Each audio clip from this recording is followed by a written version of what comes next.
93-cü ilin fevral ayında Ağdərə ətrafında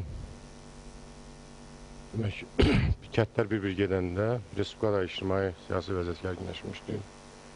Və hətta o vaxtda mənim yadımdadır ki, Naxçıvanda Heydər Əliyevin bəyanatı olmuşdu ki, Azərbaycanda bütün sağlam qüvvələr prezidentin ətrafında birləşsinlər, Azərbaycanda vəziyyəti, gərginliyi azaltsınlar, düzəltsinlər.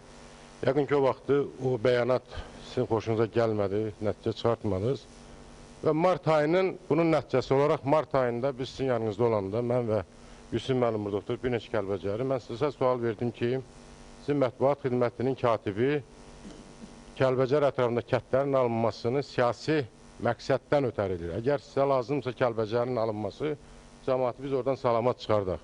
Mən çox xahiş edirəm, biraz səmimi, bax bu nə məqsəd daşıyırdı, bunu indi etiraf edəsiniz. Siz onu bir dəfəlik bilin.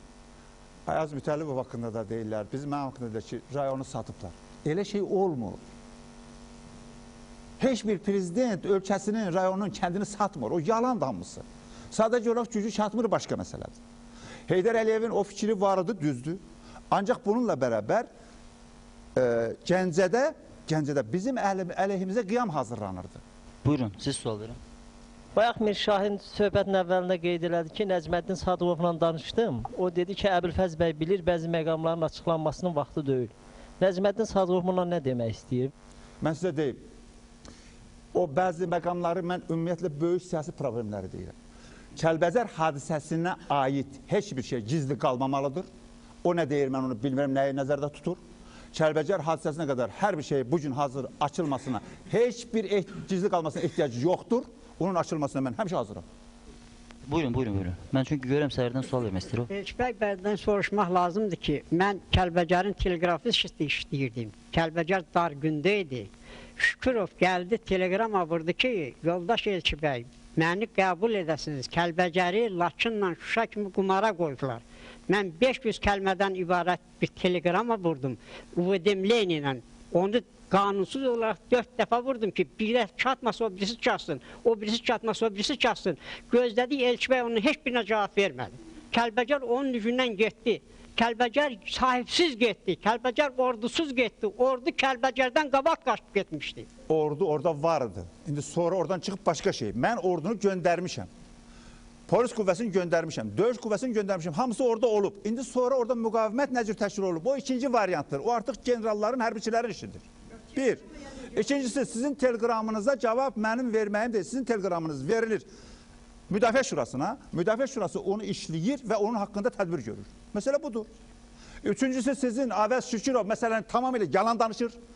Kəlbəcəri dağdanın birisi elə Əvəz Şükürovun özüdür. Milyonlarını çıxartdı oradan. Xalqı qaçqınlığa birinci sövq eləyən odur. Başdan ayağa yalancıdır, rüşvətxor və quldurun birisidir. Əbülfəz bəy, Əvəz Şükürovun oğlu şəhid olub, milli qəhrəmandır. Əvəz Şükürov hacdan gəlib, hacıda yaxşıdır. Oğlu üçün vermişəm, amma üçün yox.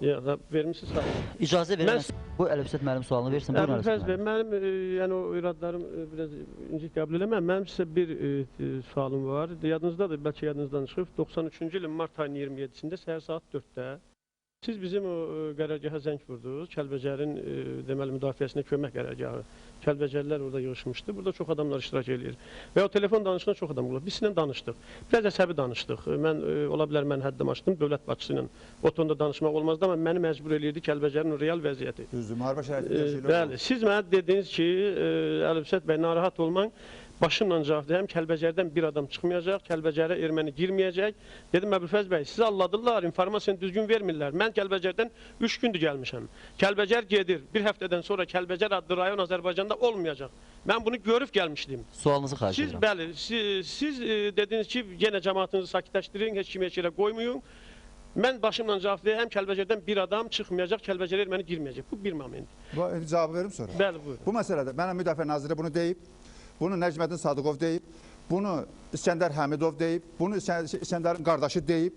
Bunu hamısı mənə deyiblər ki, sən arxain ol, biz onu müdafiə eləyəcəyik, Kəlbəcərdən heç kim getməyəcək. Mən də o qüvvələrə arxain olmalıydım və kimə arxain olum? Mənim vuran gücüm, silahlı qüvvələrim budur. Milli Təhlükəsizlik deyib ki, biz Kəlbəcəri verməyəcəyik. Mən də onun aslında demişim ki, siz xalqı möhkəm saxlayın, müqaməti gücləndirin, biz verməyəcəyik. Aydındır, bunu dərk elədim. İkinci məqam 93-cü ilin aprel ayının 2-sində artıq Kəlbəcər ermənilərə təslim olandan sonra o Kəlbəcər işğal olunmadı. Kəlbəcər təslim olundu. Kəlbəcər təslim olunandan sonra bizim ikinci telefon danışığımız oldu. Onda daha kəskin danışdıq və mən yenə sizdən üzr istəyirəm, o dəfə ifadələrim çox kəskin oldu. Sizə də kəskin ağır sözlər dedim ki, siz mənə dediniz, mən sizə dedim, bu gün mövzusu deyil. Siz orada mənə bir kəlmə dediniz ki, Kəlbəcər cəmaatı, Kəlbəcərlilər Kəlbəcəri verdi, çıxdı. Onda nə məqsəd daşıyır? Yəni Kəlbəcərlilər Kəlbəcəri verib çıxırsa, Kəlbəcərlər sizin rəiyyətiniz idi. Mən o məsələdə, məhz bu məsələdə, mən bu məsələni çevirmişdim, mən özümün həmin təyin etdiyim icra başçısının üstünü. O İlhamın üstünü. Mən ondan da sonra onunla danışmadım və o məsələdə o adamla dedim ki, sən nə elədin? Çünki onun əlində həm korpusu var, həm silahlı gücü var, həm də bəzi şeylər edə bilərdi. Kəlbəcər gedəndən sonra mənim Vahid Həsənov və Hidayət Elvüsal və İskəndər Həmidovun yanında Pənah Hüseynov gəldi. Kəlbəcər artıq gedib cəmaat könlünü almaq üçün, sakitləşdirmək üçün dedi və İskəndər bəy, gəl mən o ifadəmə görə üzr istəyirəm, ifadə mənimdir, Pənah bəyindir. Dedi ki, gəl bu saqqalı devrək, hakimiyyəti götürək elə. Buyurun zəhmət olmasa Pənah bəy, mikrofonu təqdim eləyin. Mən Dövlət Müdafiə Komitəsinin üzvü idim və Kəlbəcər məsələsində yaranmış narahatlıq əvvəlcədən axıra qədər aydınlıq gəlməlidir. Dövlət Müdafiə Komitəsi 2 dəfə Kəlbəcər məsələsini xüsusi olaraq müzakirə edib və orada həm Ali Baş Komandana, həm də komitəyə belə bir məlumat verilib ki, Kəlbəcər Laçın istiqamətində düşmən qüvvələri ilə bizim qüvvələr arasındakı nisbət bizim xeyrimizədir. Yəni, səhv eləmirəmsə, canlı qüvvə sarıdan bu birim 1,5-ə bizim xeyrimizə. Top, minamyot məsələsində bir neçə dəfə, 3 dəfəyə yaxın və demək, döyüş maşınları sahəsində yenə bizim xeyrimizə idi. Sonra ikinci bir məsələyə mən də öz diqqətimi, öz mövqeyimi bildirmək istəyirəm ki, indi biz burada nə deyiriksə deyək, fakt odur ki, bizim Azərbaycan iqtidarında olduğumuz müddətdə Kəlbəcər işğal olunub və biz öz məsuliyyətimizi bununla müəyyənləşdiririk. Burada bəraət üçün müəyyən arqumentlər və s. gətirmək məncə yersizdir. Buyurun zəhmət olmasa Hidayət müəllim. Əbülfəz bəy, neçə dəfə dediniz ki, biz hətta Kəlbəcərdə malqaranın çıxmasına da deyir, qayğı göstərirdik, heyvanata. Dedinizmi? Bəs Kəlbəcərdə bir o qədər Kəlbəcəri qırıldı. Niyə bir də başsağlığı vermədiniz? Öyle mənim qardaşım, mən özünə başsağlığı vereyim. Nə deyirlər adama? Üzr istəyirəm. Siz dediniz ki, demək ki, mən zadaniya aldım, zadaç aldım ki, Laçına getməyə. Düzdür, o sərəncamı almışam. Ancaq Laçın şəhərini götürməyə mən heç bir zadaç almamışam, mənə qoymadılar. Düzdür. Sonra siz özünüz dediniz ki, biz artıq Laçına yaxınlaşmışıq, biz dedik ki, onda götürün. Yox, mənə demədilər götürün, mənə mən qoymadılar da götürün. İkinci sualım sizə, İkinci sualım sizə. Sizin mənimlə aram bir dəfə biz Yevlaxda görüşmüşük ondan sonra. Bəli. Ondan sonra görüşməmişik. Bəli. Məni Laçından gətirmək Bakıya və buradan da Bakıda məni allatmaq, get Naxçıvana, nə üçündür bu? O mənim işim deyil. Axı siz o müdafiə naziri. Komandasınız. Yox, o müdafiə naziri baxırıq. Müdafiə nazirinin ixtiyarı var yerdə adamları dəyişdirməyə. O taktiki məsələdir. Yox, əzizim, müdafiə nazirindən soruşun. Müdafiə nazirinin ixtiyarı var ki, yerdəki korpusun yerini dəyişdirsin və mənə desin ki, belədir. Siz bir ali başkomandan kimi, eyni zamanda Müdafiə Şurasının rəhbəri kimi nə üçün Kəlbəcərin müdafiəsini təşkil eləmədiniz? Nə üçün? Mən deyirəm, səhərdə gücüm çatdığı qədər elədim. Bir belə gücüm çatdı. Hal-hazırda Azərbaycanın baş prokuroru Eldar Həsənovu siz Gəncədən özünüz uzaqlaşdırdınız, Kəlbəcərə kömək eləyirdi. Və Zahir Rzayevi siz uzaqlaşdırdınız və özünüz də etiraf elədiniz ki, biz sizin yanınıza gələndə, Kəlbəcərdən çıxıb gələndə dediniz, bəli, mən uzaqlaşdırmışam. Hansı əsasa görə siz Kəlbəcər xalqına cavab verməlisiniz? Mən götürməmişəm. Müdafiə nazirinin təşrifi ilə olub. Xahiş edirəm, qısa konkret kimi günahkar görürsünüz? Günahkar? Kəlbəcərin getməyində. Bu cürdür. Birincisi, iki qüvvə vuruşur. Azərbaycan xalqı azadlığı uğrunda vuruşur. Ermənisi, Rusu bu azadlığı buna vermək istəmir. Və biz döyüşürük. Döyüşdə Rusiya Ermənistanın tərəfində durduğuna görə biz döyüşdə məğlub oluruq.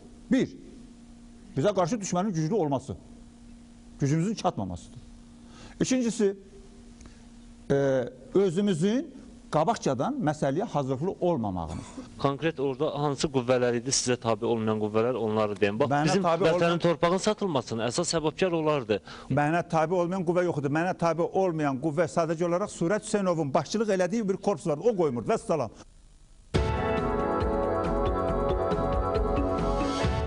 %1993-cü ildə Gəncə gəlmişdim və Gəncədə sonra Kəlbəcərin geri qaytarılması ilə bağlı əməliyyat olacaqdı. Elə bir əməliyyat planlaşdırılırdı və hətta o da yadımdadır ki, siz çox narahat idiniz, nigaran idiniz və belə bir söz dediniz ki, nəyimiz varsa qoyacağıq, əlimizdən gələcəyik və qaytaracağıq. Mən bilmək istəyirəm, nəyimizi qoydunuz, əlinizdən gələn nəyi elədiniz, amma Kəlbəcər qayıtmadı. Bilirsiniz ki, Müdafiə Nazirliyi və Daxili İşlər Nazirliyinin qüvvələri ilə birlikdə konkret olaraq Müdafiə Naziri Dadaş Rzayev və Daxili İşlər Nazirliyindən də o işə təhkim olunmuşdu Eldar Həsənov. Birlikdə hazırlanmış plan əsasında həm Omar aşımı istiqamətində, həm də səhvlərimizə Gülüstan tərəfdən hücum əməliyyatı işlənib hazırlanmışdı. Bu həm Gəncə üçün yaranmış təhlükəni aradan götürməlidir, həm də o dediyimiz kimi demək Goranboy tərəfdən, Gülüstan tərəfdən ermənilərin Omar aşımına gəlmiş qüvvələrini mühasirə almaq üçün nəzərdə tutulmuşdur. Biz orada müxtəlif hərbi hissələri, ön sıraları, səngərləri yoxlamışdıq, amma narahatlıq da onunla bağlı idi ki, mənə Eldar Həsənov dedi ki, ondan əvvəl Dadaş Rzayev də demişdi ki, Surət Hüseynov həmin qüvvələrin hücuma keçməsi haqqındakı planı mane olub, hücum haqqındakı qüvvələrin hücuma getməsinə razılıq vermir. Narahatlıq bununla bağlı Dadaş Rzayev təsdiq edə bilər, Eldar Həsənov da həmin bilavasitə döyüşdə iştirak edib, yəqin soruşdunuz, o da bildirər. Buna baxmayaraq, mən sizə deyim ki, ümumiyyətlə Kəlbəcəri qaytarmaq mümkün olmadısa da, həmin əməliyyat nəticəsində Gəncə üçün yaranmış çox ciddi təhlükə aradan götürüldü və həm Goranboy Gülüstan istiqamətində, həm də Omar aşımı istiqamətində bizim qüvvələrimizi xeyli yaxşılaşdıra bildik. Buyurun, zəhmət olmasa sualınızı verin. Pənah Hüseynova sualım budur. Aprelin 1-i 1993-cü ildə Kəlbəcərin ortasında mən sizə hərbi formada raport vermişəm. Onda siz deyin görək, Aprelin 1-i günü Kəlbəcərə siz gələndə gəlişinizdən Əbülfəz Əliyevin xəbəri var idimi? Gəldiyinizin məqsədi nə idi? Məlumdur ki, 27-sində səhərdən Kəlbəcərə hücum başlamışdı və çox ziddiyyətli məlumatlar alınırdı. Mən Prezidentin Ali Baş Komandanın tapşırığı ilə Gəncəyə getdim. Amma orada da dəqiqləşdirmək ciddi şəkildə mümkün olmadığına görə zəng elədim Bakıya və Prezidentdən icazə aldım ki, mütləq Kəlbəcərə uçmaq lazımdır. Biləsiniz ki, Kəlbəcəri işğaldan başqa bizim düşmənlərin həm də Respublikada ciddi siyasi stabilliyi pozmaq planı vardı. Onun qarşısının alınması üçün siyasi qərarların qəbul olunmasında mənim orada iştirakımın da müəyyən demək rolu olub. Aprelin 1-də 1993-cü ildə mən Kəlbəcərdə idim. Bu zaman girdim qərargaha, orada mənə Nəcməddin Sadıxov Pənah Hüseynovi təqdim elədi. Dedim, mən tanıyıram, mənim tələbəm olub. O da deyəm, mənim müəllimim olub. Qaydanda isə mən bilmədim, nə danışdılar, nə danışmadılar. Qaydanda bu istəyirdi, Seydlilərdən gəlsin, yuxarıdan, dağ tərəfdən. Bu kim? Pənah Hüseynov. Mən isə ona dedim ki, xeyr, mənimlə gedəcəksiniz. Mən onun maşına əyləşdim ortada dərəcə, işıqları söndürdüm, gətirdim Qılınclı körpüsünə. Çiçək dağın yanında bizim qərargahımız vardı. Bu dedi ki, mən gedirəm, 12 nəfər də ondan var idi, 12 nəfər də vardı, 10 nəfər, 12 nəfər var idi uşaqlar.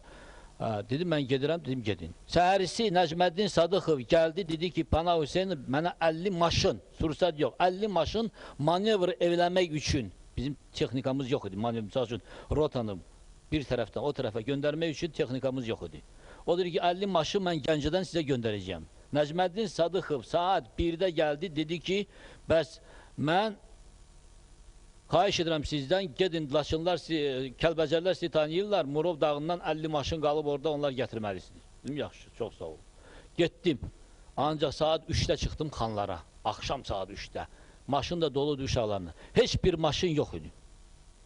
Getdim Gəncəyə. Gəncədə soruşdum ki, Pənah Hüseynov bura gəlib, bəs sizə deyib ki, dedi, bura gəlməyib, gəldi, çıxdı, getdi, deyir, biz görmədik onu. O deyir, heç bir maşın yoxdur. Oradan qaydanda gördüm ki, briqada Hacıkətdədir. Kim sizə dedi çıxın? Nəcməddin Sadıxov. Nəcməddin Sadıxovdan soruşuram, bəs Laçında kim çıxartdı o briqadanı? Dedim, Ministr Abarının əmri var. Aydındır. Adım Əlidir, familiyam da Kazımov. Mən onda icra hakimdə işləyirdim. Cəmaatın sizin Kəlbəcərə gəlməyinizdən narazı deyirlər, ta ki toya gələsiniz. Özü də oktyabr, noyabr ayı deyildi, dekabr ayıydı, 92-ci ilin dekabr ayı. Hər halda 92-ci il oldu. Kəlbəcərin sizdən narazı qalmanın səbəbi oldu ki, nə o cəmaatın iqtisadi vəziyyəti ilə maraqlanmanızı yığıb bir yerə, nə o zastavalara çıxmadınız, nə də onun müdafiəsi ilə maraqlanmadınız. Ki, İsa bəy toya gəlibsə, yəqin ki, toya gəlib də zastavalara qalxmağa gəlməmişdir.